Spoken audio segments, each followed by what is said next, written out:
Matahari pagi menyusup lembut melalui jendela kamar sederhana yang ditinggali Jessica dan suaminya, Dimas. Udara masih segar. Aroma tanah basah sisa hujan semalam menyelinap dari celah kisi-kisi kayu. Jessica terbangun dengan senyuman. Rambut panjangnya yang terurai sedikit berantakan, namun tetap memancarkan kelembutan yang menenangkan. Ia mengusap pelan wajah Dimas yang masih tertidur di sebelahnya, lalu bangkit untuk memulai hari seperti biasanya. Tak ada kemewahan dalam hidup mereka, namun Jessica merasa cukup. Bahagia bagi Jessica adalah melihat suaminya bisa tidur tenang setelah bekerja seharian dan menyambut pagi tanpa beban. Jessica menikah dengan Dimas sekitar 1 tahun yang lalu. Pernikahan mereka tidak mewah, namun penuh dengan doa dan harapan. Dimas berasal dari keluarga biasa yang tinggal di sebuah rumah berlantai 2 di pinggiran kota. Setelah menikah, Dimas meminta Jessica untuk tinggal bersama orang tuanya terlebih dahulu, mengingat kondisi keuangan mereka belum memungkinkan untuk hidup mandiri. Jessica pun menyetujui tanpa banyak pertimbangan. Ia bukan tipe wanita yang menuntut banyak hal, apalagi dalam soal materi. Baginya, selama ia bisa hidup berdampingan dengan orang yang dicintainya, semua bisa dijalani dengan lapang dada. Bu Erna, ibu mertua Jessica, pada awalnya terlihat sangat ramah. Ia menyambut Jessica dengan hangat dan mengatakan bahwa ia merasa senang akhirnya bisa punya menantu perempuan yang bisa membantunya di rumah. Jessica yang memang sudah terbiasa hidup sederhana merasa tidak keberatan. Setiap pagi, ia membantu Bu Erna memasak sarapan untuk keluarga, membersihkan rumah, mencuci pakaian, dan bahkan sesekali ikut menemani ke pasar. Semua itu ia lakukan dengan tulus. Ia tidak mengeluh meskipun tangannya mulai kapalan karena mencuci tanpa mesin atau punggungnya pegal karena mengepel seluruh lantai rumah. Dimas sendiri adalah pria yang lembut namun mulai sibuk sejak dipromosikan di kantornya sebagai staf senior. Pekerjaan barunya membuatnya sering pulang lebih malam dari biasanya. Terkadang, ia pulang ketika Jessica sudah tertidur. Namun saat sempat pulang lebih awal, ia selalu mencium kening istrinya dan berkata, "Terima kasih ya, sudah sabar nungguin aku." Kalimat sederhana itu cukup untuk membuat Jessica merasa dihargai. Setiap akhir pekan, Jessica dan Dimas memiliki kebiasaan kecil yang menjadi momen favorit mereka. Membuat kopi dan duduk di teras rumah sambil membahas hal-hal ringan. Terkadang hanya membicarakan tanaman yang mulai layu, atau rencana kecil untuk masa depan mereka. Dimas pernah berkata, "Kalau nanti aku sudah cukup mapan, aku pengen kita punya rumah kecil yang penuh dengan cahaya. Dan kamu bisa punya ruang membaca seperti yang kamu mau." Jessica hanya tertawa saat itu. "Nggak usah buru-buru, Mas. Di sini juga nggak apa-apa. Asal sama kamu." Itulah Jessica. Ia adalah tipe istri yang tidak mempermasalahkan tempat tinggal atau jumlah isi tabungan. Ia tumbuh sebagai wanita mandiri yang penuh pengertian.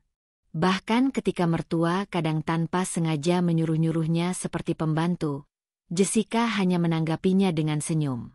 Ia percaya, semua itu hanya butuh waktu agar orang bisa benar-benar menerimanya sebagai keluarga.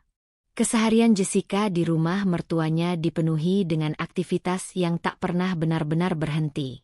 Pagi ia sibuk di dapur, siang ia mencuci pakaian, sore ia menyiram tanaman dan malam hari ia merapikan rumah.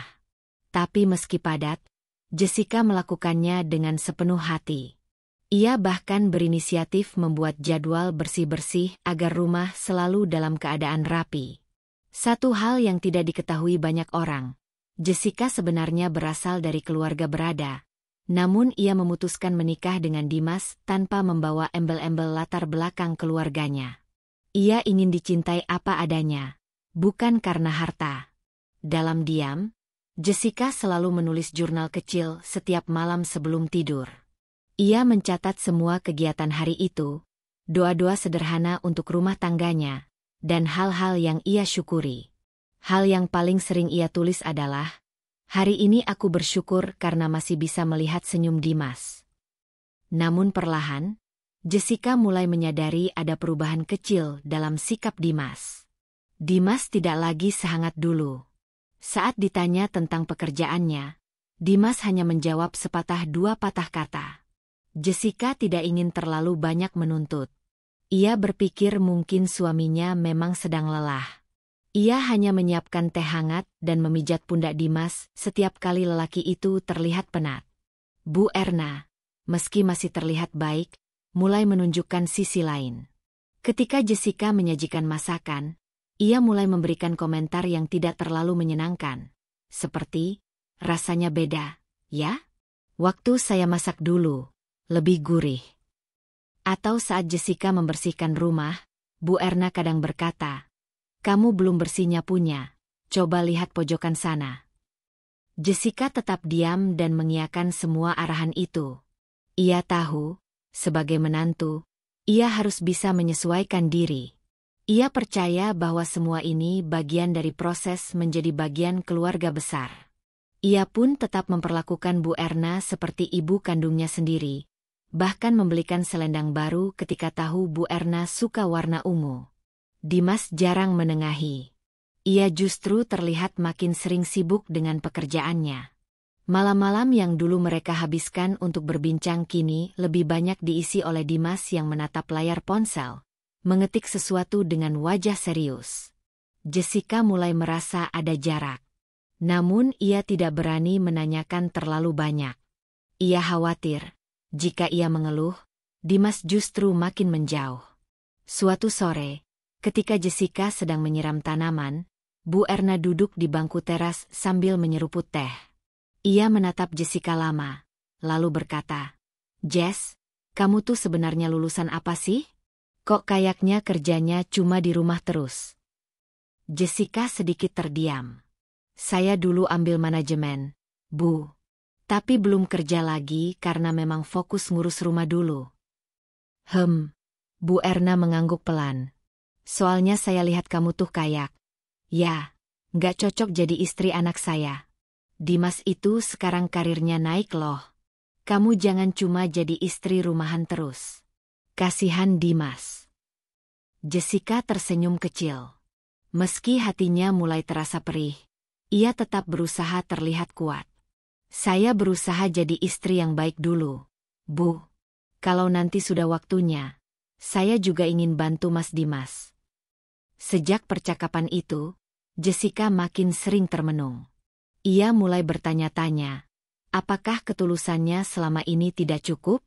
Apakah menjadi istri yang mendampingi dan mengurus rumah dengan sepenuh hati tidak lagi dihargai di mata mereka? Namun ia kembali menguatkan hatinya. Ia yakin, badai rumah tangga itu pasti datang, tapi tak akan selamanya. Dan mungkin, ini hanya bagian dari ujian untuk menjadikan dirinya lebih kuat. Malam itu, Dimas pulang larut. Wajahnya lelah, dan ia langsung masuk kamar tanpa menyapa siapapun. Jessica yang masih terjaga membukakan pintu kamar, menyambut Dimas dengan air putih dan handuk kecil. Tapi Dimas hanya mengangguk singkat lalu masuk ke kamar mandi. Jessica berdiri di ambang pintu, memandang siluet suaminya yang tampak asing dalam bayangan cahaya kamar yang temaram. Dalam hatinya, ia berbisik, semoga besok masih ada alasan untuk tetap tersenyum. Sudah hampir 2 minggu sejak Jessica merasakan perbedaan sikap yang mencolok dari Bu Erna, ibu mertuanya. Jika dulu wanita parubaya itu masih menyapa ramah dan sesekali mengajaknya ngobrol di dapur, kini tatapan dan nada bicaranya mulai berubah dingin. Setiap gerakan Jessica seperti mengundang komentar. Pagi itu, saat Jessica hendak menyajikan sarapan, Bu Erna hanya melirik sekilas lalu berucap dengan suara yang cukup nyaring untuk didengar seluruh penghuni rumah. "Waktu dulu saya masih gadis, masakan saya udah bisa bikin laki-laki betah di rumah. Nggak kayak sekarang, cuma masak seadanya." Jessica yang tengah mengangkat piring tak menyahut sedikit pun. Ia tersenyum, lalu dengan sabar menyajikan makanan di atas meja makan. Ia tahu, maksud Bu Erna jelas mengarah padanya. Namun ia tak ingin memperkeruh suasana dengan membalas. Bagi Jessica, Diam jauh lebih bijak daripada membalas sindiran dengan kata-kata yang mungkin menyakitkan. Tak berhenti di situ. Saat Jessica membersihkan ruang tamu, Bu Erna kembali melontarkan komentar bernada sarkas. Kalau punya menantu dari keluarga biasa, ya gitu. Nggak ngerti cara jaga rumah orang. Lantainya masih licin begini, bisa kepleset nanti. Jessica menarik napas perlahan. Dadanya mulai terasa sesak, bukan karena lelah bekerja, tapi karena luka yang tak terlihat, perlahan-lahan menggores hatinya.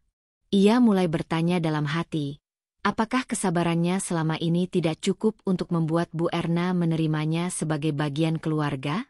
Dimas, suaminya, semakin jarang berbicara hangat dengannya. Dulu, setiap kali pulang kerja, ia akan mencium kening Jessica dan bertanya tentang hari-harinya. Kini, ia lebih banyak memandangi layar ponsel. Bahkan ketika Jessica menyuguhkan teh hangat di malam hari, Dimas hanya mengangguk singkat tanpa melihat wajah istrinya. Jessica merasa seperti hantu di rumah sendiri. Ada, tapi tak dianggap. Suatu malam, ketika Dimas pulang lebih awal dari biasanya, Jessica menyambutnya di depan pintu dengan senyum yang ia paksakan untuk tetap hangat. Mas capek, ya? Sudah makan belum? Sudah di luar, jawab Dimas singkat, melepas sepatu tanpa menoleh. Aku ketemu klien. Jessica sempat diam sejenak, lalu mengikuti Dimas ke dalam. Tapi langkahnya terhenti saat mendengar suara Bu Erna dari dapur yang berkata dengan nada pelan namun cukup terdengar. Klien atau mantanmu itu, Tika? Jessica tersentak. Ia tak ingin mencurigai suaminya. Tapi nama Tika memang sempat ia dengar dulu. Mantan pacar Dimas semasa kuliah. Cantik, cerdas, dan konon berasal dari keluarga terpandang. Dimas sendiri pernah mengatakan bahwa hubungan mereka kandas karena perbedaan prinsip. Namun Jessica tahu, Tika masih memiliki tempat di hati Bu Erna. Mulai hari itu, Jessica sering melihat sosok asing berlalu lalang di pekarangan rumah. Seorang wanita muda, berambut panjang, dengan pakaian modis dan riasan yang rapi. Ia selalu datang dengan mobil kecil berwarna merah, dan turun dengan langkah percaya diri. Bu Erna menyambutnya dengan pelukan hangat setiap kali datang, dan mereka sering berbincang di ruang tamu sambil tertawa pelan. Awalnya Jessica tak ingin berpikiran buruk. Ia mengira wanita itu adalah saudara jauh atau teman lama Bu Erna. Namun saat melihat cara wanita itu menatap Dimas di ruang makan saat makan bersama, nalurinya sebagai istri mulai terusik. Apalagi Dimas tak tampak terkejut melihat kedatangannya. Mereka malah terlibat percakapan kecil yang membuat Jessica serasa menjadi penonton di rumah sendiri. Mbak Tika sekarang kerja di perusahaan farmasi besar. Loh, Mas Dimas. Bahkan udah dipromosi jadi kepala cabang. Ucap Bu Erna suatu malam di ruang makan, dengan suara yang dibuat-buat riang. Hebat ya, Mbak Tika. Mas Dimas pasti bangga pernah dekat sama dia. Jessica menunduk, memotong ayam di piringnya tanpa menanggapi. Ia menahan air mata yang hampir jatuh. Tak ada satupun dari mereka yang peduli akan keberadaannya di sana. Ia merasa dikerdilkan, seolah tak memiliki prestasi apa-apa dalam hidupnya. Padahal jika mereka tahu siapa dirinya sebenarnya. Tapi Jessica tetap diam. Ia tak pernah suka menyombongkan diri, apalagi membanggakan latar belakang keluarganya yang sebenarnya sangat terpandang. Jessica adalah anak tunggal dari seorang pengusaha properti ternama. Namun sejak awal pernikahan, ia memilih merahasiakan itu semua. Ia ingin dicintai sebagai Jessica yang sederhana, bukan sebagai putri dari pemilik imperium bisnis. Namun tampaknya, pilihannya kini menjadi bumerang yang perlahan menyakitkan. Hari-hari berikutnya, kehadiran Tika makin sering. Ia bahkan beberapa kali menginap di rumah dengan alasan ingin membantu Bu Erna menyiapkan acara arisan. Anehnya, Dimas tak keberatan. Jessica hanya bisa menatap kosong dari jendela kamarnya saat Tika tertawa keras di ruang keluarga bersama ibu mertuanya. Dunia seakan bersekongkol melawan dirinya. Satu pagi, saat Jessica sedang menyapu halaman, ia mendengar percakapan antara Bu Erna dan Tika yang sedang duduk santai di teras belakang. "Tika, kamu tahu kan saya selalu lebih cocok sama kamu daripada dia itu," kata Bu Erna dengan nada penuh percaya diri. "Bu, masa lalu ya biar jadi masa lalu aja. Dimas sudah menikah," jawab Tika, seolah menolak dengan sopan tapi penuh kode. "Ah, kamu jangan pura-pura polos. Saya bisa atur. Yang penting kamu siap." Saya yakin Dimas juga sebenarnya masih punya rasa. Jessica berhenti menyapu. Jantungnya berdebar keras. Ia tak pernah menduga, wanita yang menyandang status ibu mertua bisa sampai sebegitu tega mengatur agar pernikahan anaknya sendiri hancur. Ia merasa seperti sedang hidup dalam mimpi buruk yang tak berkesudahan. Ia bahkan belum tahu bagaimana harus bersikap. Membicarakan ini pada Dimas? Sudah jelas tidak mungkin. Dimas kini bahkan enggan menyentuh tangannya. Puncaknya terjadi pada suatu malam saat makan malam. Tika tiba-tiba duduk di meja makan bersama mereka. Ia mengenakan gaun tidur yang sangat minim, katanya karena lupa membawa baju ganti. Dimas hanya tertawa kecil dan tidak menunjukkan keberatan apapun. Bu Erna malah membenarkan, "Ya nggak apa-apa, rumah sendiri ini." Jessica menelan ludah, menunduk dalam. Tak sepatah kata pun ia ucapkan. Namun hatinya mulai mengering.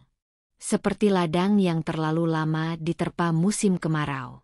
Cinta dan kesabaran yang selama ini ia tanam, perlahan mulai kehilangan akar. Malam itu, saat semua telah tidur, Jessica duduk sendiri di lantai kamar sambil memandangi foto pernikahannya. Matanya basah, tapi tak ada isak tangis yang keluar. Ia sudah terlalu letih untuk menangis. Di hadapannya, tergeletak buku jurnal yang biasa ia tulis. Dengan tangan gemetar, ia menuliskan satu kalimat.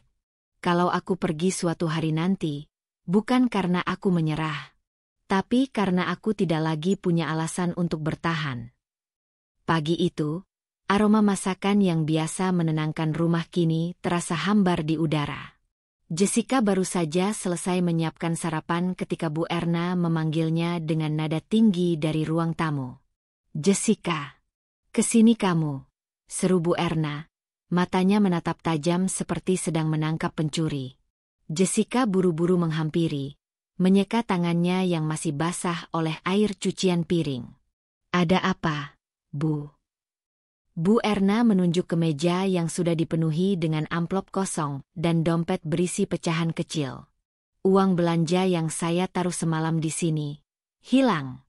Padahal isinya 500.000. Siapa lagi yang megang rumah ini selain kamu?" Jessica tertegun. Matanya berpindah dari meja ke arah Tika yang duduk santai di sofa dengan tangan bersilang di dada dan bibir yang tersenyum sinis. "Saya nggak tahu soal uang itu, Bu. Saya dari pagi cuma di dapur," jawab Jessica pelan. Tika ikut bicara, suaranya penuh sandiwara. "Tadi pagi saya lihat Mbak Jessica mondar-mandir dari ruang makan ke kamar. Mungkin lupa nutup laci. Bisa saja uangnya jatuh entah kemana. Tapi kamu juga bisa saja ngambilnya, Jess," tuduh Bu Erna, tanpa memberi jeda. "Saya sudah lama curiga. Kamu itu kerjaannya ngabisin uang anak saya. Sekarang malah nyolong uang rumah? Kurang ajar." Jessica tercekat. Dadanya sesak, matanya membelalak tak percaya. Ia tahu betul dirinya tidak pernah menyentuh uang itu. Bahkan belanja kebutuhan dapur saja, ia lebih sering memakai uang dari tabungannya sendiri tanpa mengeluh. Tapi sekarang, ia dituduh mencuri di rumah yang selama ini ia rawat siang malam. Belum sempat Jessica menjelaskan, pintu rumah terbuka.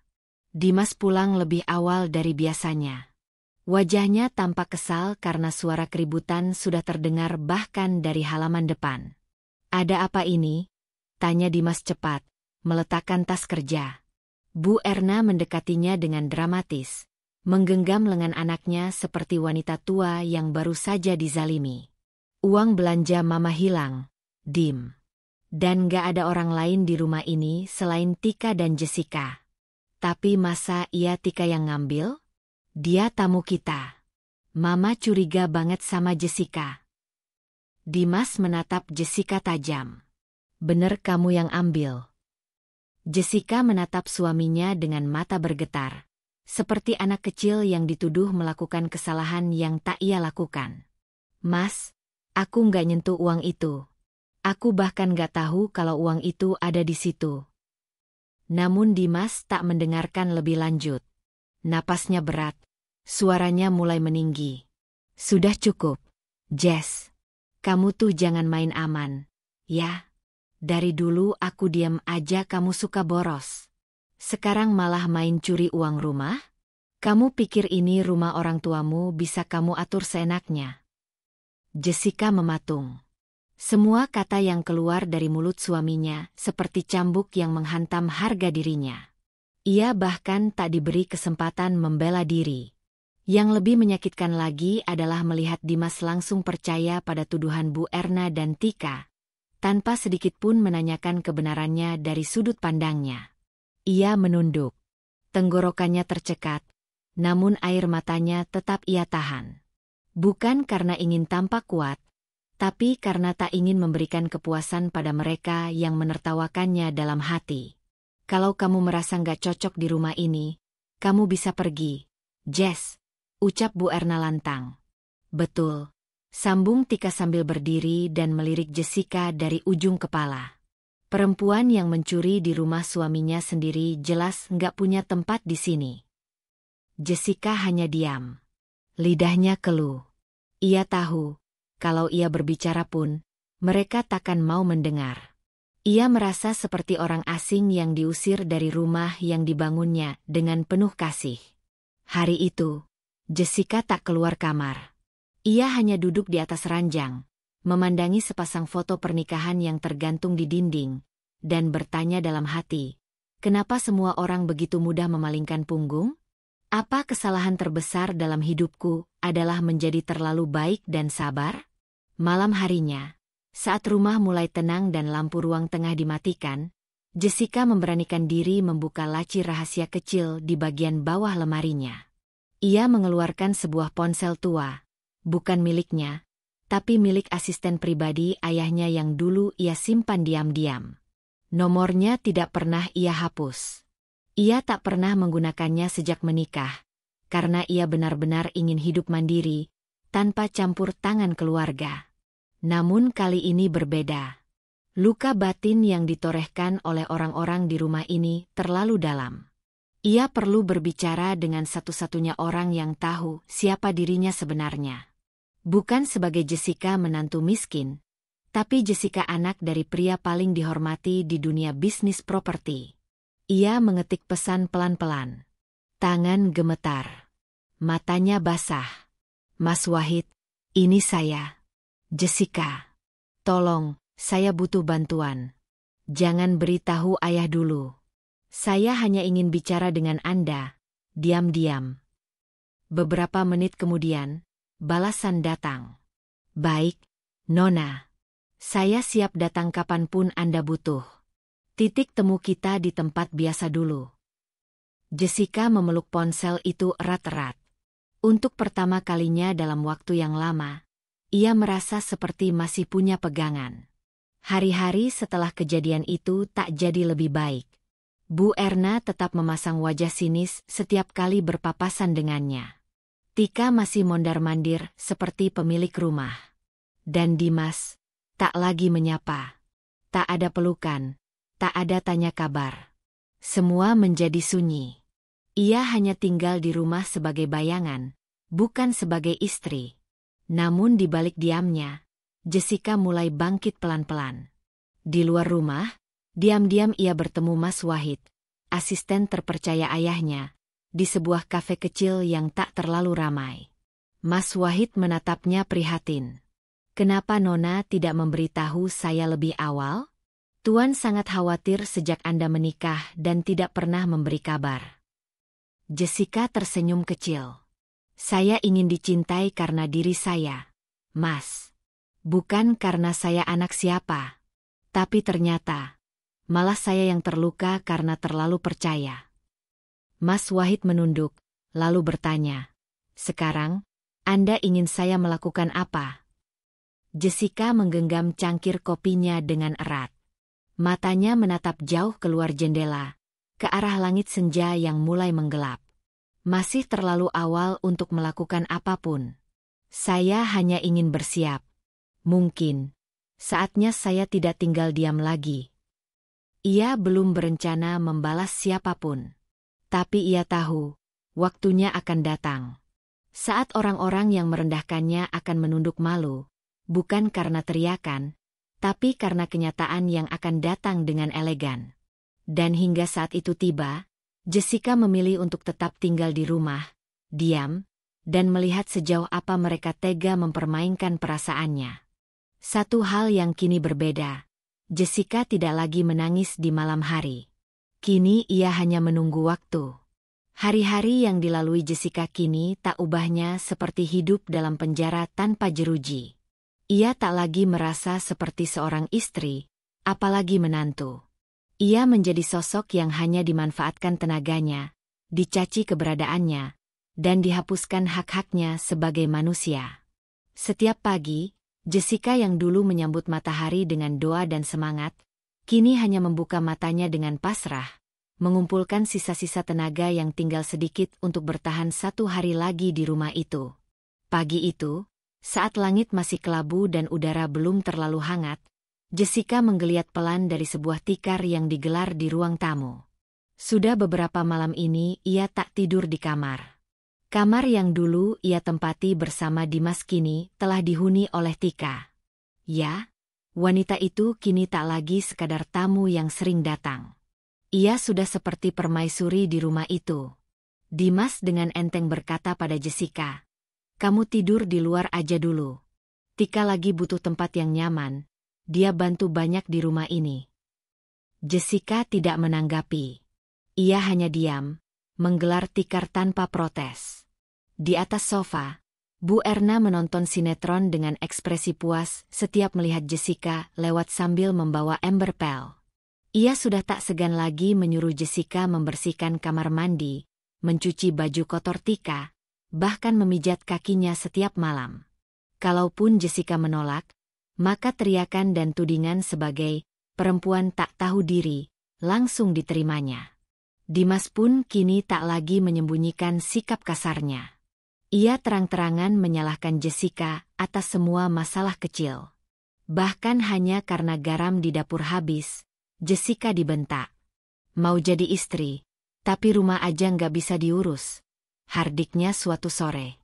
Tika hanya duduk diam di ruang makan sambil memainkan ponsel, dan sesekali tersenyum sinis. Mbak Jessica tuh kelihatan banget nggak cocok sama Mas Dimas. Laki-laki seperti Mas Dimas butuh pendamping yang seimbang, ujar Tika saat makan malam, seolah memberi saran tapi bernada merendahkan. Jessica menunduk. Nasi di piringnya sudah dingin, namun ia tetap menelan sedikit demi sedikit dengan paksa.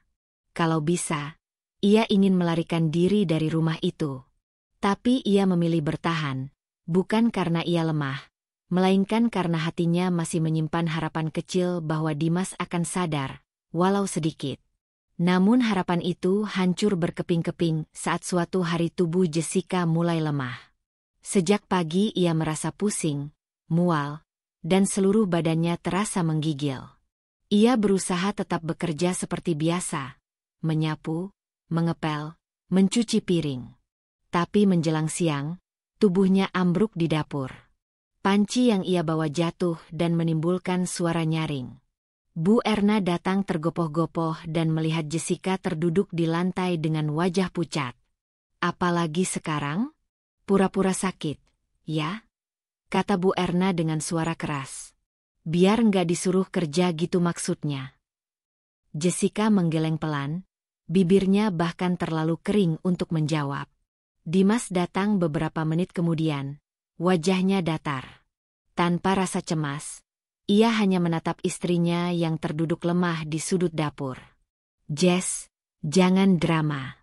Kalau kamu nggak sanggup tinggal di sini, bilang aja, ucapnya datar. Tika menyusul masuk dan membawa segelas air. Bukan untuk Jessica, tapi untuk Bu Erna.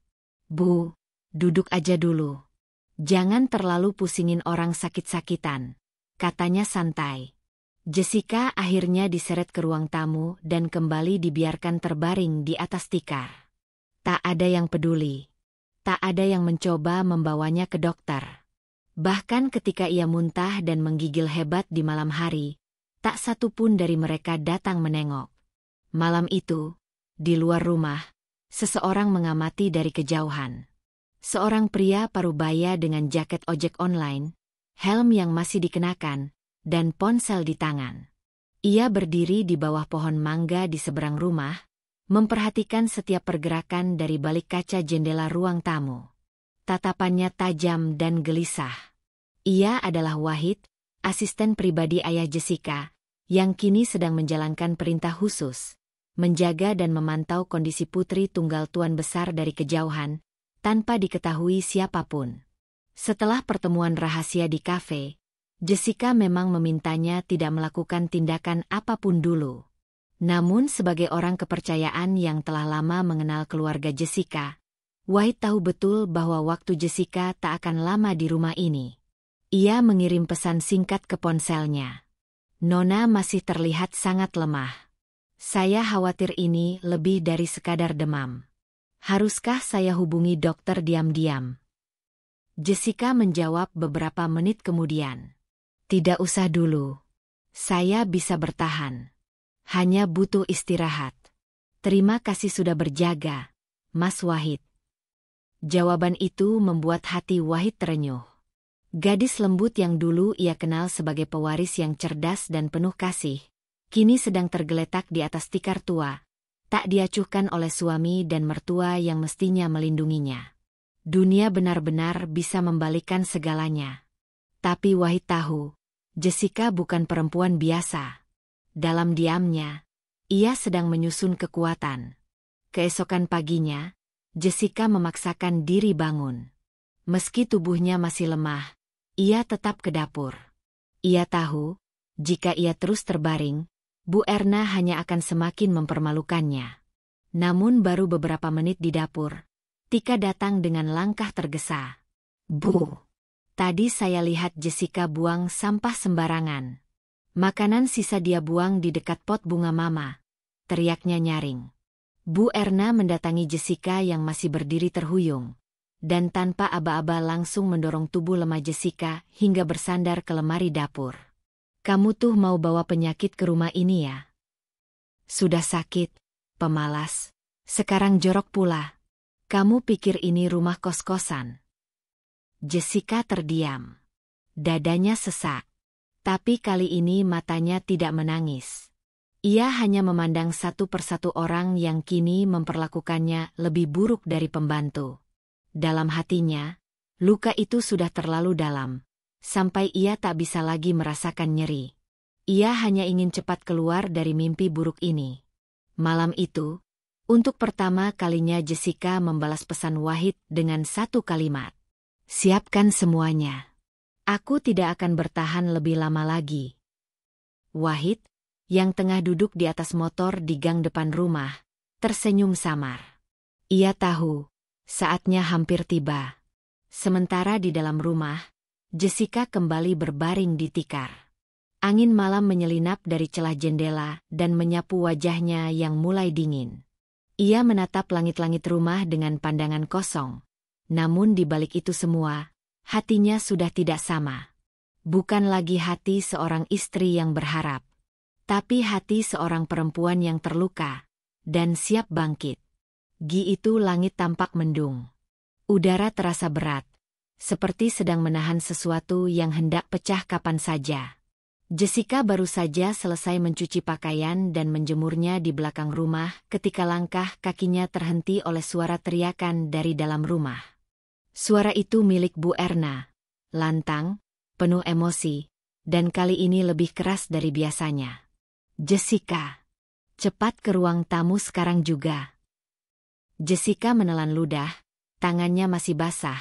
Namun ia buru-buru berjalan masuk, mengusap pelan sisa air cucian di bajunya. Ia menatap ruangan yang kini telah penuh dengan aura yang tak bersahabat. Dimas duduk di sofa, menyilangkan kaki sambil menatap kosong ke televisi yang bahkan tidak ia perhatikan. Tika berdiri di sisi Bu Erna, dengan senyum puas di wajahnya. Ini sudah keterlaluan.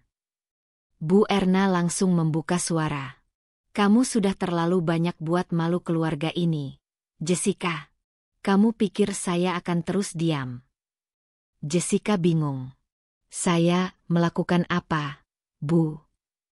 Tika melangkah maju, memperlihatkan selembar foto dari ponselnya kepada Bu Erna, lalu menunjukkannya ke Dimas.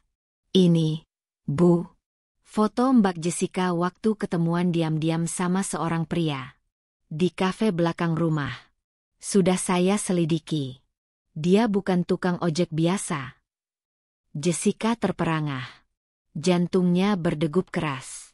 Itu adalah pertemuan rahasianya dengan Mas Wahid beberapa hari lalu. Asisten ayahnya yang datang atas permintaannya sendiri. Tapi tentu saja mereka tak tahu siapa pria itu sebenarnya. Jadi kamu selingkuh? Dimas akhirnya bersuara. Nadanya dingin, matanya tajam. Sudah dikasih tempat tinggal. Masih kurang puas? Sekarang kamu main belakang segala. Jessica menatap suaminya dengan wajah hampa. Ia ingin menjelaskan, namun suaranya tak kunjung keluar. Semuanya terasa percuma. Apapun yang ia katakan takkan pernah dipercaya. Sekarang saya ngerti, kata Bu Erna, tangannya menunjuk Jessica. Kenapa kamu terus-terusan jadi beban di rumah ini? Ternyata kamu pengkhianat. Kamu bawa aib buat keluarga saya. Jessica masih diam. Tika menyelipkan senyum di balik tuduhannya yang mematikan itu. Ia sudah berhasil membuat api kecil di hati Bu Erna, dan Dimas menjadi kobaran besar yang tak bisa dikendalikan. Dimas berdiri dari sofa dan menatap Jessica dari jarak dekat. Cukup. Kamu keluar dari rumah ini sekarang juga. Jangan tunggu saya usir pakai tangan sendiri. Jessica tetap berdiri, kakinya nyaris goyah. Tapi bukan karena takut, melainkan karena tubuhnya masih belum sepenuhnya pulih dari demam beberapa hari terakhir. Ia menggigit bibirnya, mencoba menahan gemuruh yang berontak dalam dada. Kamu dengar itu? Bu Erna mendekat dan nyaris membentaknya. Pergi sekarang juga. Kamu bukan siapa-siapa lagi di rumah ini. Jangan nunggu sampai saya lemparin barang kamu keluar. Jessica menunduk. Perlahan-lahan ia melangkah menuju kamar, membuka lemari, dan mulai mengemasi barang-barang secukupnya. Tidak banyak, beberapa helai baju, satu tas kecil berisi dokumen pribadi, dan jurnal yang selama ini menampung seluruh perasaannya. Ia tidak membawa lebih dari itu. Tak ada lagi yang layak dibawa dari tempat yang tidak pernah benar-benar menerima kehadirannya. Tangannya gemetar saat menggulung pakaian. Matanya basah, tapi tak ada air mata yang jatuh. Hatinya seperti ditarik keluar paksa, dihantam, dan dipelintir berkali-kali. Tapi ia tetap diam. Tak satu kata pun ia ucapkan. Tidak pada Dimas. Tidak pada Bu Erna. Tidak pada Tika. Baginya, diam adalah jawaban yang paling menyakitkan bagi orang-orang yang sudah menganggap dirinya rendah. Dengan langkah pelan, Jessica keluar dari kamar. Semua orang menunggunya di ruang tamu. Dimas menyilangkan tangan, Bu Erna berdiri dengan dada membusung, dan Tika masih dengan senyum menangnya. Tak satu pun dari mereka menawarkan bantuan atau bahkan menoleh dengan empati. Ketika Jessica membuka pintu rumah dan melangkah keluar, udara dingin langsung menerpa wajahnya. Tapi bukan itu yang membuat langkahnya terhenti di depan gerbang rumah. Di hadapannya, sebuah mobil mewah berwarna hitam mengilap sudah terparkir di tepi jalan. Seorang pria berbadan tegap dengan jas hitam dan earset di telinga melangkah keluar dari sisi kiri depan mobil. Ia membukakan pintu belakang dengan sikap hormat. Dari dalam mobil, turunlah seorang pria parubaya dengan setelan formal rapi, berwibawa, dan penuh harisma. Wajahnya familiar. Sangat familiar bagi Jessica. "Ayah," bisik Jessica lirih. "Ya, itu adalah Tuan Gunawan, ayah kandung Jessica, pengusaha besar yang selama ini memilih untuk diam demi menghormati keputusan anaknya untuk hidup sederhana. Tapi hari ini, setelah mengetahui apa yang dialami putrinya, ia tak bisa lagi tinggal diam." "Jessica, pulanglah," ucap Tuan Gunawan, suaranya dalam, tenang, namun tegas. Jessica menatap sang ayah, lalu menoleh ke belakang, ke arah rumah yang baru saja mengusirnya. Wajah Bu Erna memucat. Dimas terpaku. Tika melangkah mundur, tak percaya dengan apa yang dilihatnya. "Kamu, anak dari Tuan Gunawan?" tanya Bu Erna terbata. Jessica tidak menjawab. Ia hanya berjalan pelan ke arah ayahnya. Tuan Gunawan memeluknya erat. "Maaf, ayah terlambat." Jessica menggeleng pelan. "Tidak, Yah. Aku bersyukur, akhirnya semua ini berakhir."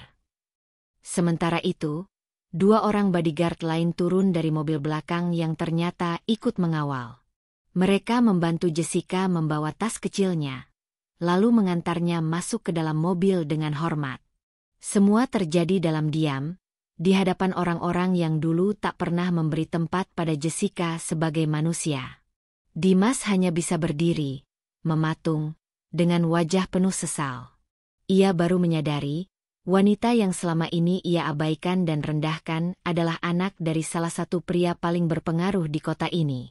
Bukan hanya dari segi kekayaan, tapi juga kekuasaan dan reputasi. Bu Erna bahkan tidak sanggup berkata apapun. Rahangnya mengatup, tangannya gemetar. Tika menggenggam lengannya erat, berharap ini semua hanyalah mimpi buruk yang segera berlalu. Tapi sayangnya, ini adalah kenyataan. Mobil mewah itu perlahan melaju menjauh, meninggalkan rumah sederhana itu bersama dengan harga diri yang selama ini diinjak-injak. Dan dari dalam mobil, Jessica menatap keluar jendela, memandangi bangunan yang dulu ia sebut rumah. Kali ini, untuk terakhir kalinya, ia tak menoleh ke belakang. Tidak ada alasan lagi untuk kembali. Pagi itu, suasana di rumah Bu Erna berbeda dari biasanya. Udara terasa gerah meskipun kipas angin terus berputar sejak subuh. Dimas duduk di ruang tamu dengan mata lelah, belum tidur sejak semalam. Tika mondar-mandir dari dapur ke ruang tengah, sesekali melirik ke arah Dimas dengan ekspresi tidak tenang. Bu Erna duduk di sofa dengan wajah masam. Sejak Jessica pergi 2 hari lalu, rumah ini justru terasa sepi meskipun sebelumnya mereka sering memaki keberadaannya. Namun pagi ini, mereka semua dikagetkan oleh suara deru mesin dari luar pagar. Sebuah mobil hitam mengilap berhenti tepat di depan rumah.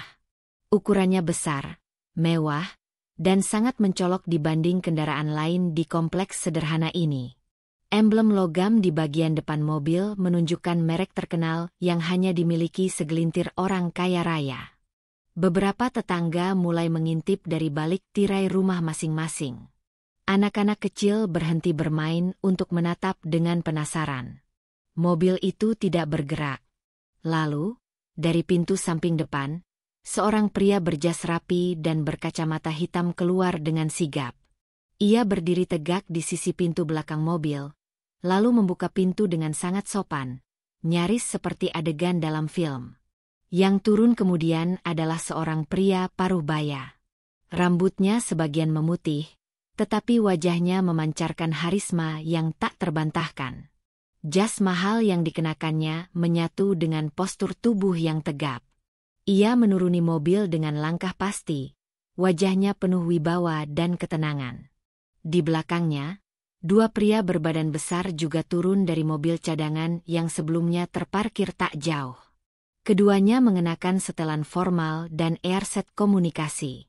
Langkah mereka terkoordinasi, penuh disiplin. Jelas sekali, ini bukan kunjungan biasa.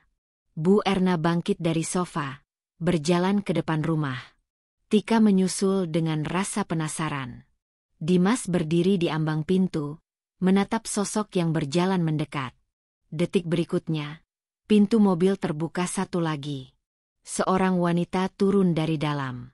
Rambutnya dikuncir rapi, wajahnya tenang, matanya lembut namun tidak lagi seperti dulu. Itu Jessica. Tapi bukan Jessica yang sama seperti yang mereka usir beberapa hari lalu. Ia memakai blus putih bersih dan celana bahan warna krem.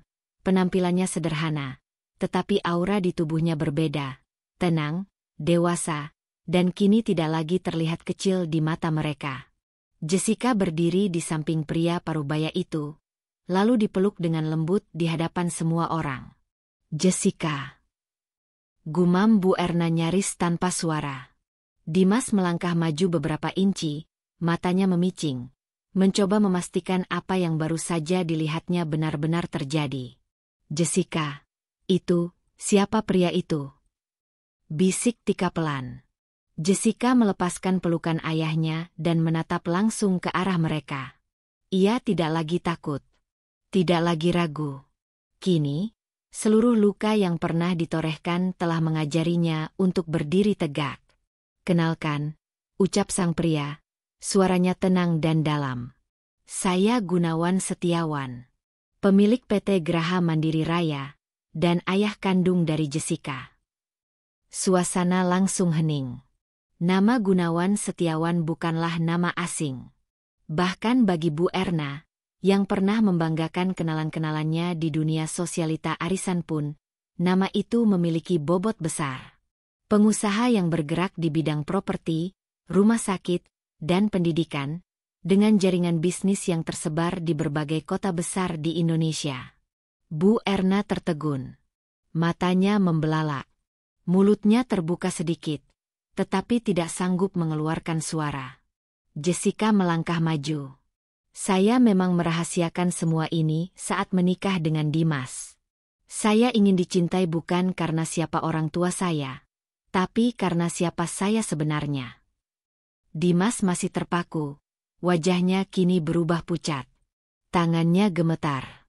Ia merasa kepalanya berat, jantungnya berdetak tidak karuan. Ia tak pernah menyangka bahwa istri yang selama ini ia abaikan, rendahkan, bahkan usir tanpa ampun, adalah anak tunggal dari salah satu orang terkaya di negeri ini. Selama ini aku diam karena ingin menjaga harga diri kalian. Tapi kalian malah mempermalukan aku, menuduhku tanpa bukti, bahkan mengusirku seperti aku ini orang asing yang tak punya nilai. Suara Jessica mulai bergetar, tapi tak ada air mata. Hanya ketegasan yang tumbuh dari luka lama. Tika mundur 2 langkah. Ia tak bisa menatap wajah Jessica. Pikirannya kini kacau. Selama ini ia merasa Jessica bukan tandingannya. Tapi kini, semua berubah. Bu Erna mencoba tersenyum, meski senyumnya sangat dipaksakan. Nak, kenapa tidak bilang dari dulu? Mama cuma ingin kamu cocok sama Dimas. Kita semua hanya salah paham. Jessica menoleh pada sang ayah. Tuan Gunawan memberi anggukan kecil, seolah berkata, bicara saja, anakku. Ini waktumu. Jessica menatap kembali pada mantan suami dan mantan ibu mertuanya. Salah paham? Kalian melempar aku keluar rumah seperti sampah. Kalian menuduhku mencuri, selingkuh, dan memalukan. Bahkan ketika tubuhku sakit, kalian tak peduli. Aku tidak butuh pembelaan lagi dari kalian. Dimas akhirnya bicara, suaranya nyaris tak terdengar. Jess, maafkan aku enggak tahu. Jessica menahan napas, lalu berkata dengan suara yang tetap tenang. Kamu tahu, Mas. Tapi kamu memilih tidak percaya. Kamu memilih berdiri di belakang ibumu dan Tika, dan membiarkanku terluka sendirian. Salah satu bodyguard melangkah maju, mengeluarkan dokumen dari map kulit hitam. Ia menyerahkannya pada Tuan Gunawan. Pria itu menerima dan menyerahkannya pada Jessica. Ini, kata Jessica sambil menyodorkan kertas itu ke arah Dimas. Gugatan pembatalan pernikahan secara adat dan syariah.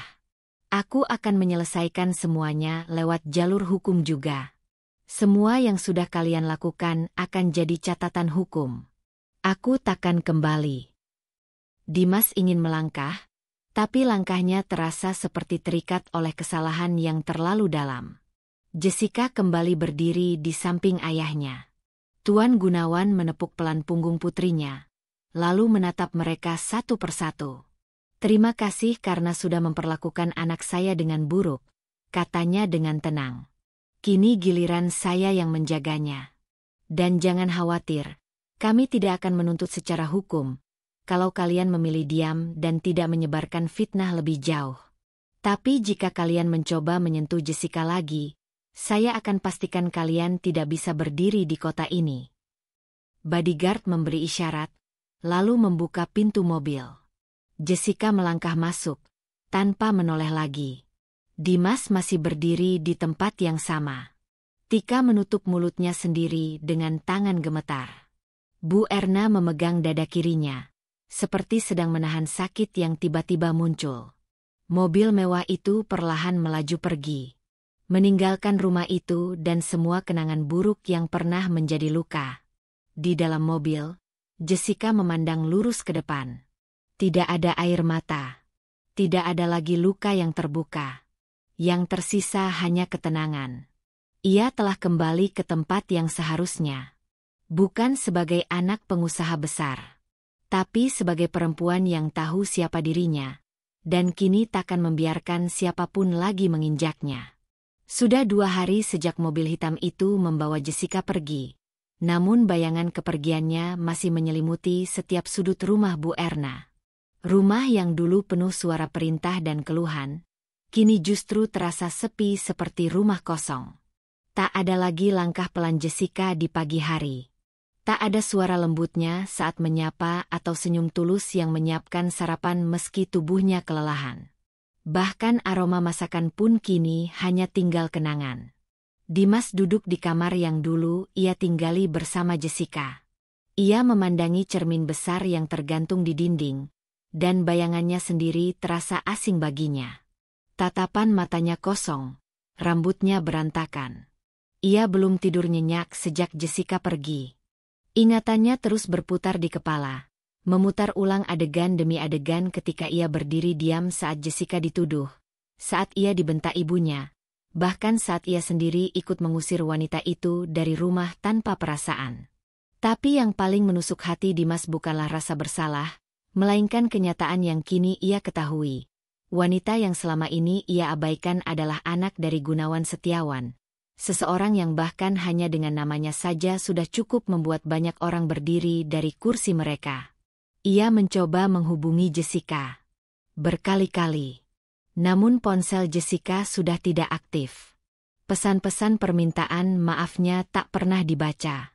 Ia bahkan mencoba mendatangi beberapa kantor properti milik keluarga Jessica, tapi hanya ditolak dengan sopan oleh petugas keamanan.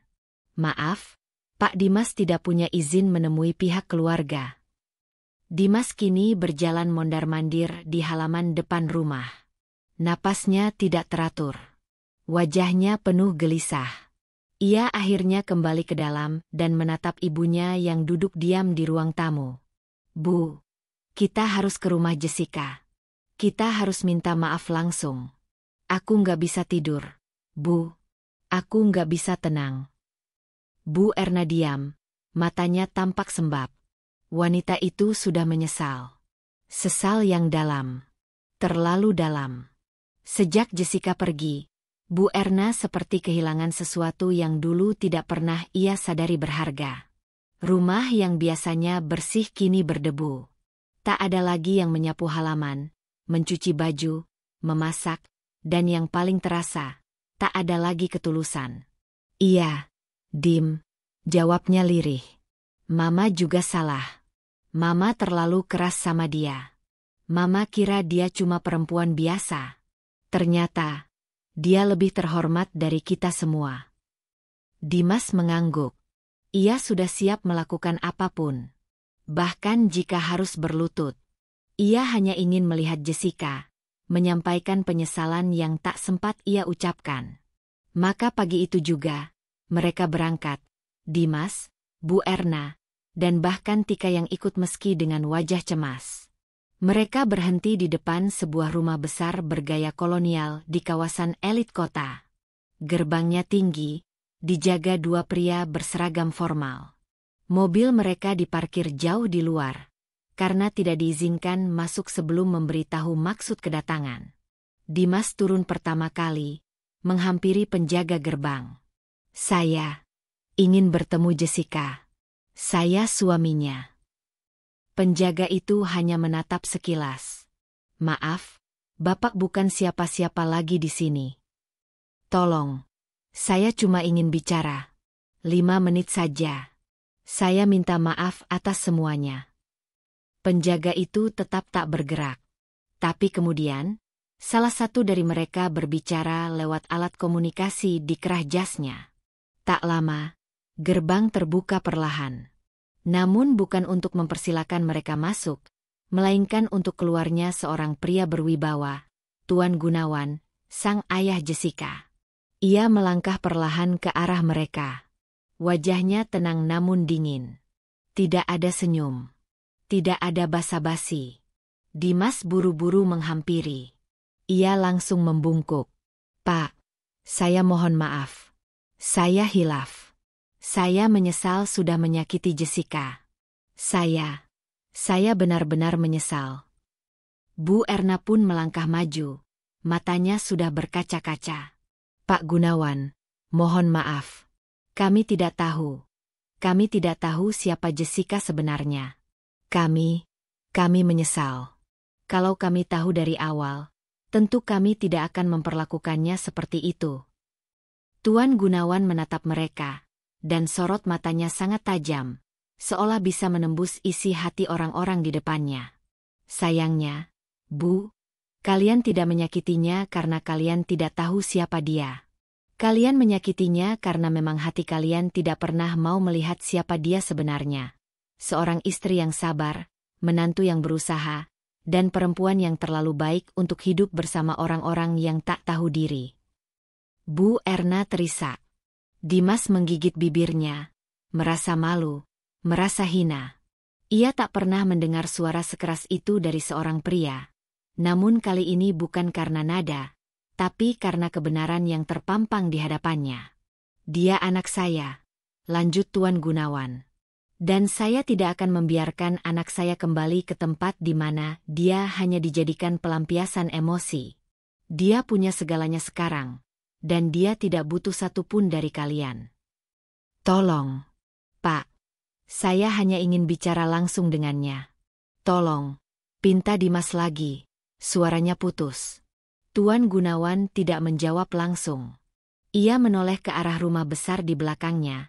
Dan beberapa detik kemudian, sebuah sosok muncul di pintu utama. Jessica. Ia berjalan perlahan ke arah gerbang. Wajahnya masih tenang. Langkahnya tidak tergesa. Rambutnya tergerai rapi. Ia tampak seperti perempuan yang sepenuhnya baru. Tapi ada satu hal yang langsung menyentuh hati Dimas dan Bu Erna. Mata Jessica tak lagi seperti dulu. Mata itu tak lagi lembut. Tak lagi teduh. Tidak ada lagi senyum kecil yang penuh pengertian. Yang tersisa hanya sorot tajam penuh batas. Seakan berkata, kalian sudah kehilangan hak untuk melihat sisi lembutku. Dimas berjalan mendekat. Jess, tolong. Aku salah. Aku bodoh. Aku butuh kamu kembali. Aku janji. Aku berubah. Jessica tidak menjawab. Bu Erna mencoba menyusul. Jessica. Nak, maafkan Mama ya. Mama hilaf. Mama terlalu keras sama kamu. Mama nggak tahu. Jessica masih diam. Hanya satu kali ia menatap mata Bu Erna. Tapi dalam tatapan itu, sudah cukup jelas bahwa ia bukan lagi gadis yang akan memohon-mohon dipahami. Ayah, ucap Jessica akhirnya, tanpa memalingkan wajah dari mereka. Boleh kita masuk? Tuan Gunawan mengangguk. Tentu, Nak. Jessica berbalik, meninggalkan mereka yang masih berlutut di gerbang. Tubuhnya tegak. Langkahnya ringan. Namun dalam hatinya, ia tahu bahwa luka itu terlalu dalam untuk sembuh hanya dengan kata, maaf. Tak ada lagi tempat untuk Dimas. Tak ada ruang bagi Bu Erna. Bahkan kenangan pun kini sudah terkubur oleh semua luka yang tak mereka pedulikan dulu. Dan di balik gerbang besi yang kini perlahan menutup, Dimas hanya bisa menatap punggung wanita yang dulu ia sia-siakan. Wanita yang kini tak akan pernah kembali. Pagi di kawasan elit itu disambut dengan keheningan yang megah. Pepohonan di sepanjang jalan utama Menshahen keluarga Setiawan bergoyang pelan tertiup angin, menyapa lembut kehidupan baru yang sedang tumbuh kuat di dalamnya. Burung-burung beterbangan bebas, seperti memberi penghormatan kepada seseorang yang akhirnya kembali menemukan jati dirinya. Jessica berdiri di balkon lantai 2, mengenakan setelan kerja berwarna putih tulang. Rambutnya digelung rapi ke belakang, make up-nya tipis namun tegas. Di tangannya, secangkir kopi hangat mengepulkan aroma khas yang menenangkan. Ia memandangi halaman luas Menshahen ayahnya, tempat yang dulu hanya ia kenal dari cerita dan foto-foto. Kini tempat itu menjadi rumahnya. Sudah 2 minggu sejak ia meninggalkan rumah Dimas. 2 minggu pula sejak hidupnya berbalik arah. Dulu ia tertunduk dalam rumah kecil yang hanya memberinya luka. Kini, ia melangkah di koridor panjang yang penuh cahaya. Tidak lagi sebagai perempuan yang terus dipertanyakan keberadaannya, tapi sebagai wanita dewasa yang berdiri tegak di atas kemampuannya sendiri. Pukul 8 pagi, mobil dinas hitam sudah menunggunya di depan rumah. 2 orang sopir bergantian membukakan pintu dan mengatur dokumen-dokumen yang akan dibawanya. Hari ini, seperti hari-hari sebelumnya, Jessica akan memimpin rapat direksi sebagai direktur operasional di perusahaan milik ayahnya, PT Graha Mandiri Raya. Awalnya, Tuan Gunawan sempat menawarinya waktu untuk istirahat, agar ia bisa menyembuhkan diri dari luka-luka batin. Namun Jessica memilih jalan yang berbeda. Ia tidak ingin larut dalam trauma. Ia memilih bangkit, menunjukkan bahwa setiap luka bisa menjadi batu pijakan. Di ruang rapat, semua mata tertuju padanya. Para manajer senior awalnya sempat meragukan kemampuannya. Tapi setelah beberapa kali presentasi strategis, mereka tak lagi memandangnya sebagai anak bos, melainkan sebagai pemimpin muda yang kompeten dan penuh visi. Jessica kini dikenal sebagai sosok tegas namun adil. Ia bisa tersenyum dan bicara lembut, tapi tak ragu membuat keputusan sulit ketika dibutuhkan. Semua ide dan keputusannya selalu dikaji dengan cermat. Tak ada ruang untuk ragu. Ia belajar cepat dan bekerja keras. Tak jarang ia pulang malam, menghabiskan waktu di ruang kerja pribadi sambil menelaah laporan keuangan, dokumen legalitas, dan strategi pasar.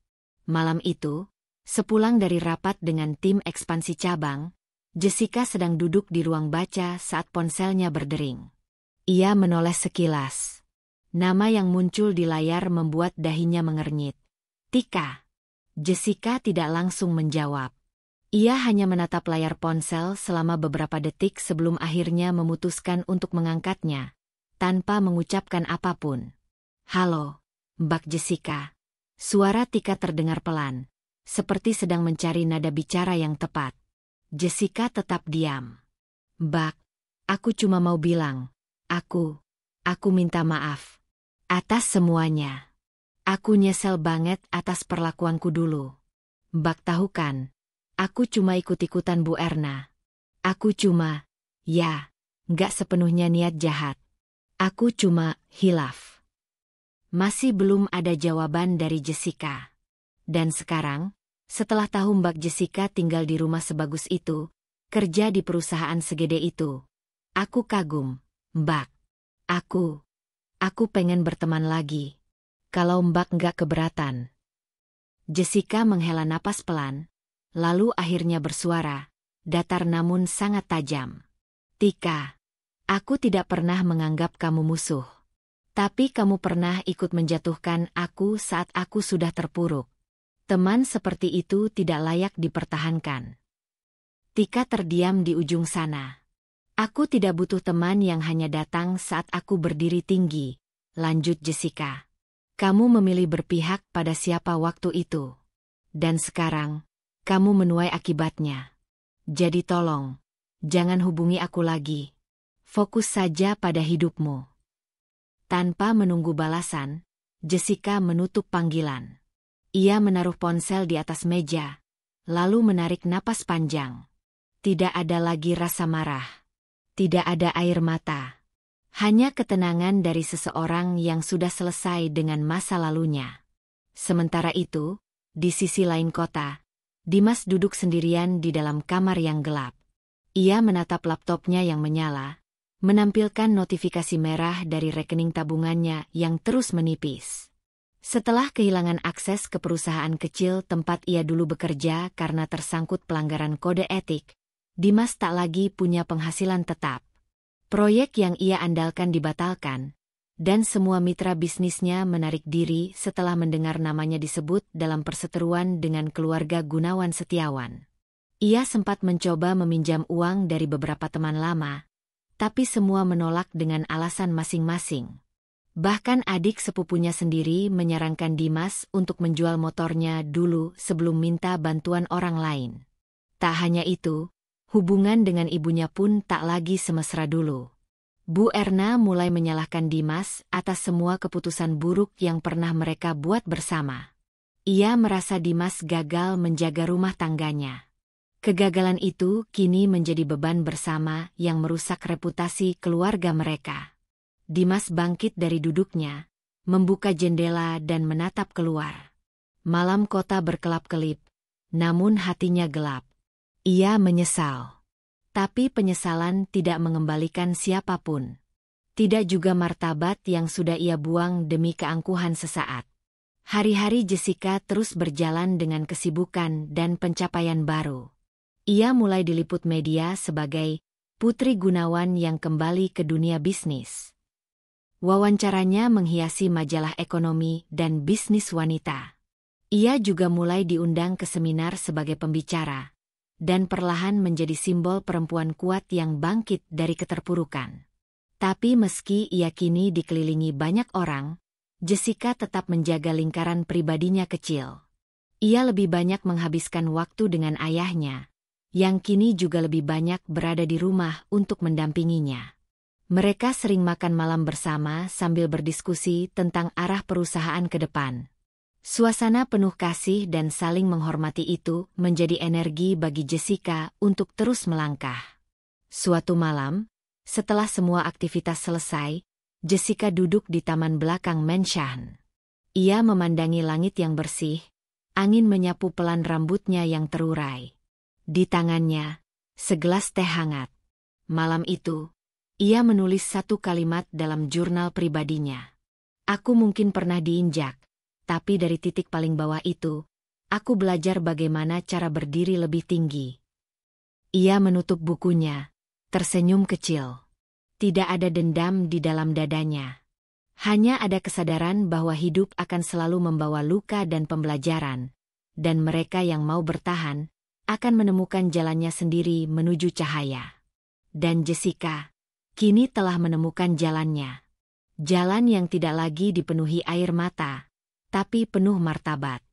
Waktu tak pernah menunggu siapapun. Dalam diam, ia menghukum yang lalai dan menghadiahi yang sabar. Dan waktu pula yang kini membawa Dimas menuju jurang penyesalan yang tak bisa ia panjat kembali. Rumah tua peninggalan ayah Bu Erna yang dulu mereka banggakan kini hanya tersisa bayang-bayang kejayaan. Ket tembok mulai mengelupas, halaman tak lagi dirawat, dan suara retakan di langit-langit menjadi lagu malam yang menegangkan. Gorden kusam menggantung setengah, seolah ikut menyerah dengan keadaan. Dimas duduk di ruang tamu, menatap kosong ke lantai. Tubuhnya kurus, wajahnya pucat. Sejak kehilangan pekerjaan tetap, hidupnya seakan dihantui ketidakpastian. Perusahaan tempatnya bekerja memutus kontrak kerja setelah reputasinya tercoreng karena terbongkarnya kisah masa lalunya dengan Jessica. Beberapa klien yang dulu dekat pun menarik diri, tak mau terlibat dengan orang yang disebut-sebut pernah menghina dan mengusir anak dari pengusaha besar. Ia pernah mencoba melamar pekerjaan lain, bahkan yang jauh di bawah kualifikasi pendidikannya. Tapi begitu HRD tahu nama lengkapnya dan menghubungkan berita di media sosial, satu persatu lamaran ditolak. Tidak secara terang-terangan, namun lewat email dingin yang isinya sudah bisa ditebak. Lebih dari itu, beban yang paling menyakitkan adalah kepergian Tika. Wanita yang dulu selalu berdiri di samping Bu Erna dalam mempermalukan Jessica, kini tak kuat menghadapi kenyataan bahwa hidup mereka jatuh begitu rendah. Tika pergi tanpa banyak kata. Ia hanya meninggalkan secarik catatan kecil di meja makan. Aku tidak mau hidup miskin seperti ini. Maaf, aku bukan perempuan yang setegar Jessica. Dimas membacanya berkali-kali. Setiap huruf terasa seperti cambukan. Ia tahu, jika ia tak pernah meninggalkan Jessica, hidupnya tidak akan seperti ini. Ia bukan hanya kehilangan istri, tapi kehilangan kesempatan, masa depan, bahkan harga dirinya sendiri. Sementara itu, Bu Erna pun tak lagi sekuat dulu. Tubuhnya melemah, dan penyakit tekanan darah tingginya sering kambuh. Dalam beberapa minggu terakhir, ia mulai sulit berjalan jauh. Nafasnya tersengal hanya untuk naik tangga menuju kamar. Dimas membawa ibunya ke puskesmas, tapi obat generik yang mereka dapatkan tak banyak membantu. Biaya rumah sakit terlalu mahal, dan asuransi mereka sudah tidak aktif sejak ia berhenti bekerja.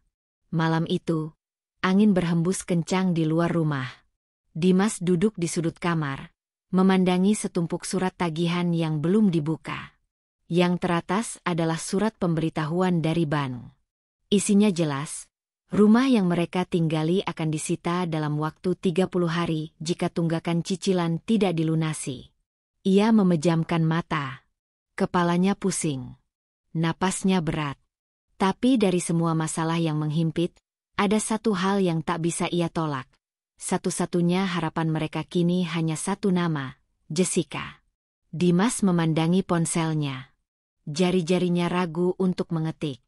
Ia sudah menghubungi nomor Jessica berkali-kali, tapi tak pernah mendapat respons. Pesan-pesan WhatsApp-nya centang dua tapi tak pernah dibaca. Bahkan ketika ia mencoba mengirim email panjang, permohonan maaf tulus dari hati yang paling dalam, semua tetap tak berbalas. Ia tahu Jessica telah berubah. Ia tahu wanita itu takkan semudah itu kembali memberi tangannya setelah semua penghinaan yang pernah mereka berikan. Tapi ia tetap mencobanya. Bukan hanya karena ia butuh bantuan, tapi karena rasa bersalah itu kini berubah menjadi beban yang menyesakkan dadanya setiap malam. Sementara itu, dunia di luar sana seolah terus membandingkan luka lama dengan kemegahan yang baru. Jessica kini bukan lagi nama biasa. Namanya terpampang di artikel-artikel media nasional. Wanita muda paling berpengaruh tahun ini. Begitu salah satu judul artikel di halaman utama situs berita bisnis. Ia diwawancarai dalam program talk show bergengsi, berbicara soal kepemimpinan perempuan, dan bahkan menjadi pembicara utama dalam acara pameran properti internasional di Jakarta. Media sosial penuh dengan klip singkat penampilan Jessica di depan publik. Ia terlihat anggun, penuh percaya diri, berbicara dalam bahasa Inggris lancar, dan membagikan kisah hidupnya dengan kalimat yang menginspirasi. Saya pernah diinjak, tapi saya tidak memilih membalas. Saya memilih berdiri. Dan dari tempat saya berdiri sekarang, saya ingin menarik lebih banyak perempuan lain untuk ikut bangkit. Komentarnya dibanjiri pujian. Ribuan orang membagikan videonya, mengutip kalimat-kalimatnya, dan menjadikannya simbol kekuatan perempuan modern.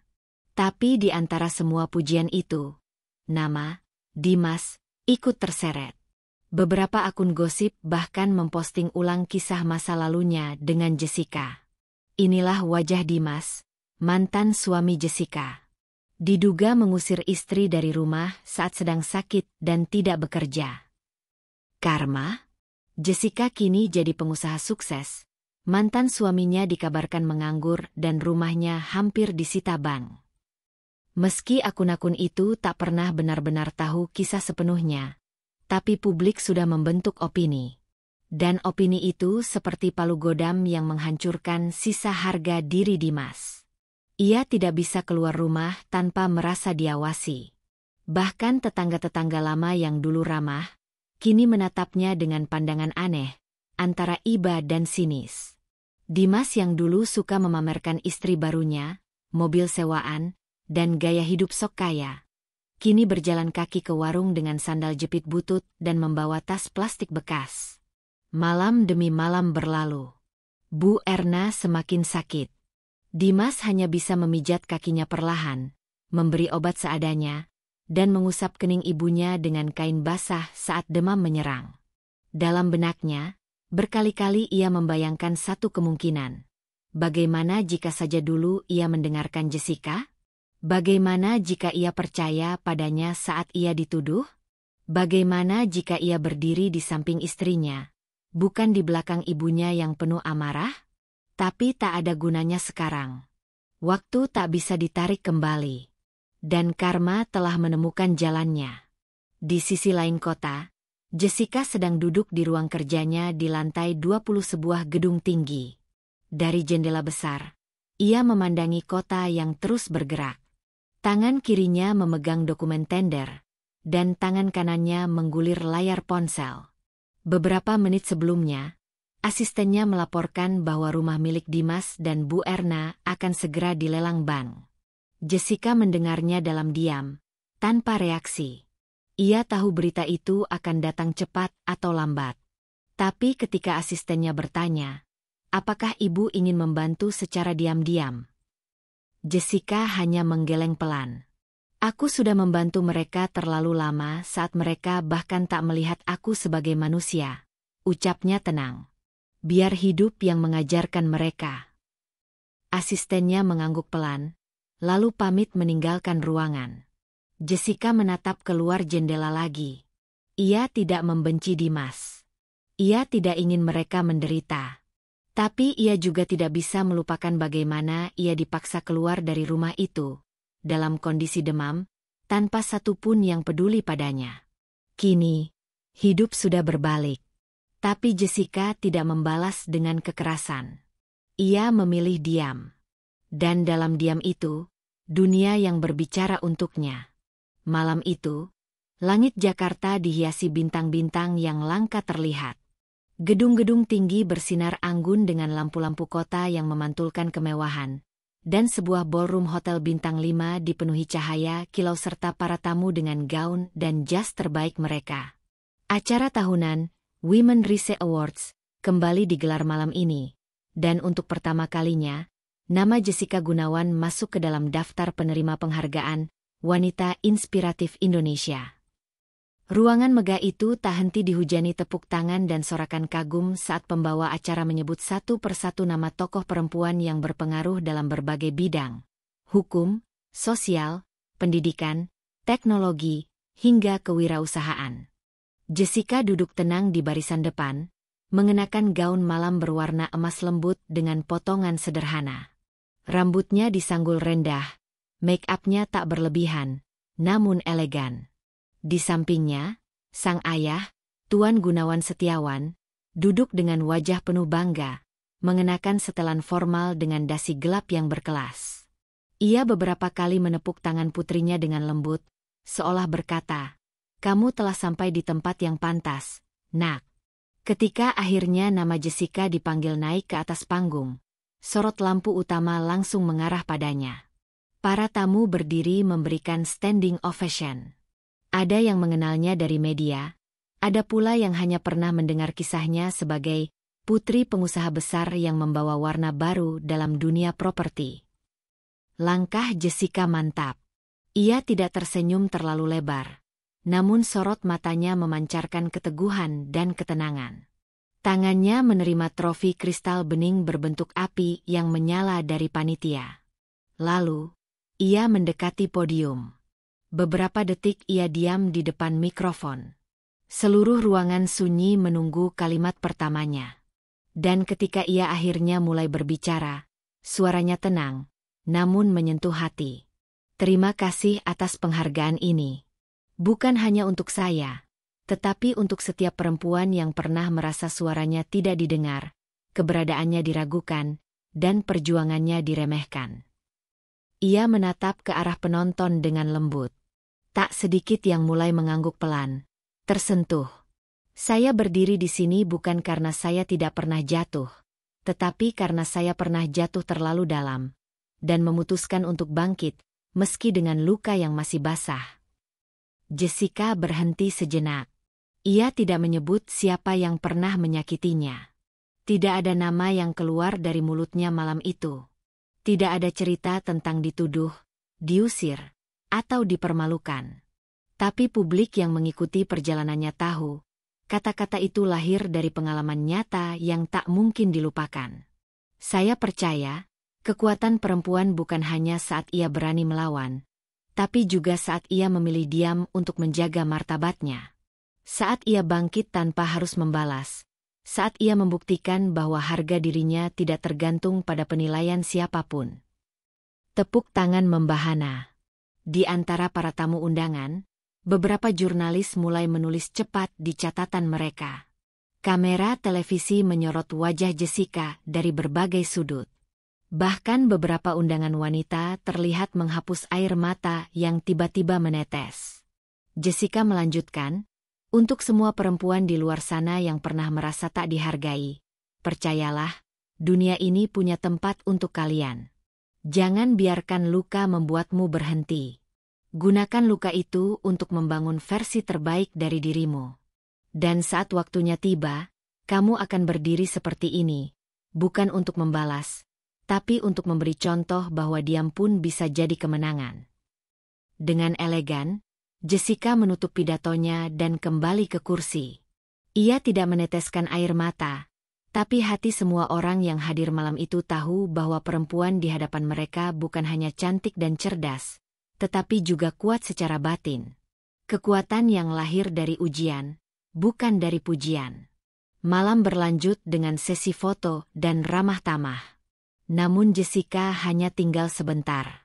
Ia dan ayahnya memilih meninggalkan tempat lebih awal. Di dalam mobil yang melaju menuju rumah mereka, Jessica bersandar di kursi dengan tenang.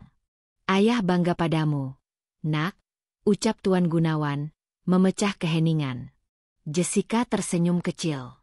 Aku hanya melakukan yang seharusnya kulakukan. Yah, mungkin inilah bentuk pembalasan terbaik. Tuan Gunawan mengangguk. Dan kamu melakukannya tanpa menjatuhkan siapapun. Itu yang membuatmu lebih tinggi dari mereka. Sesampainya di rumah, Jessica langsung naik ke kamarnya dan membuka jendela balkon. Angin malam berembus pelan, membawa aroma hujan yang menggantung di udara. Ia menatap langit luas, merasakan dingin malam namun juga kehangatan dalam dadanya.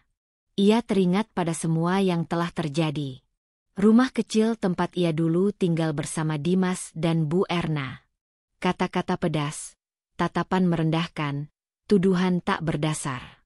Semua itu masih membekas, tapi kini hanya menjadi sejarah. Ia tidak pernah membalas mereka dengan kemarahan. Ia tidak pernah muncul di publik membawa cerita penderitaannya. Bahkan ketika Dimas dan ibunya mencoba menghubunginya berkali-kali, ia tetap diam. Bukan karena sombong, tapi karena ia tahu, balas dendam tidak selalu dalam bentuk konfrontasi. Terkadang, balasan terbaik datang dari keberhasilan. Dan malam ini adalah bukti paling nyata. Tanpa harus menyebut nama siapapun, seluruh Indonesia tahu siapa yang dimaksud Jessica dalam pidatonya. Dan mereka juga tahu siapa yang kini tertunduk dalam bayang-bayang penyesalan. Di sisi lain kota, di sebuah kamar sempit yang mulai berantakan, Dimas menonton siaran ulang acara penghargaan itu lewat ponsel. Wajahnya kusut, tubuhnya lelah. Ia melihat Jessica berdiri di panggung dengan anggun, menerima tepuk tangan dari ratusan orang penting. Ia mendengar kata-katanya yang lembut namun menusuk tepat ke dalam hatinya. Dan saat Jessica berkata bahwa diam adalah bentuk kemenangan, Dimas menutup matanya. Ia tahu. Kata-kata itu bukan hanya disampaikan ke seluruh perempuan Indonesia, tapi juga ditujukan kepadanya. Bukan sebagai hinaan, tapi sebagai pelajaran yang terlalu menyakitkan untuk dilupakan. Ia menunduk. Menyesal. Menangis dalam diam. Seperti dulu Jessica menangis tanpa suara di sudut rumah kecil mereka. Saat ia memilih untuk tidak percaya. Saat ia memilih membela ibu dan saudara perempuannya daripada wanita yang seharusnya ia lindungi. Kini, giliran Jessica yang diam. Bukan karena kalah, tapi karena telah menang. Hari-hari selanjutnya, hidup Jessica berjalan dengan tenang. Ia tetap aktif dalam dunia bisnis, namun kini ia juga mulai membuka lembaga pelatihan untuk perempuan korban kekerasan rumah tangga. Ia tak pernah menceritakan secara gamblang masa lalunya, tapi kisah kebangkitannya sudah cukup menjadi sumber kekuatan bagi banyak perempuan lain yang sedang dalam fase terluka.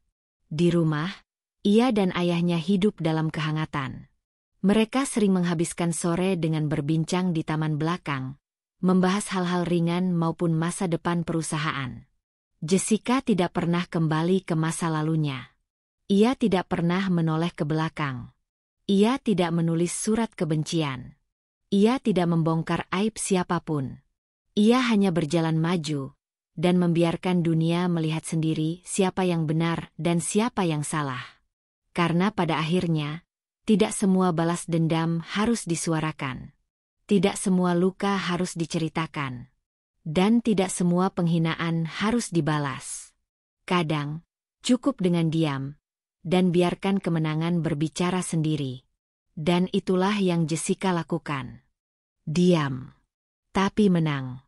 Dengan bermartabat.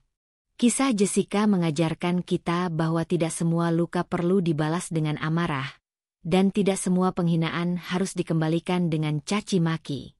Kadang, kekuatan terbesar justru lahir dari kesabaran dan diam yang bermartabat. Saat dunia meremehkanmu, jangan buru-buru membuktikan dirimu dengan teriak. Bangkitlah perlahan, tetap berjalan, dan biarkan keberhasilanmu menjadi suara yang paling nyaring. Karena pada akhirnya, mereka yang pernah menyakitimu akan melihatmu berdiri di tempat yang lebih tinggi, tanpa kau perlu menjatuhkan siapapun. Terima kasih telah mengikuti kisah Jessica hingga akhir. Semoga cerita ini menjadi cermin dan kekuatan untuk siapa saja yang sedang terluka, direndahkan, atau diremehkan. Jangan pernah meremehkan ketenangan dalam diam. Karena dalam diam, ada harga diri yang dijaga, dan dalam kesabaran, ada kemenangan yang tak terbantahkan. Sampai jumpa di kisah berikutnya. Tetap kuat, tetap bernilai, dan tetap menjadi dirimu sendiri.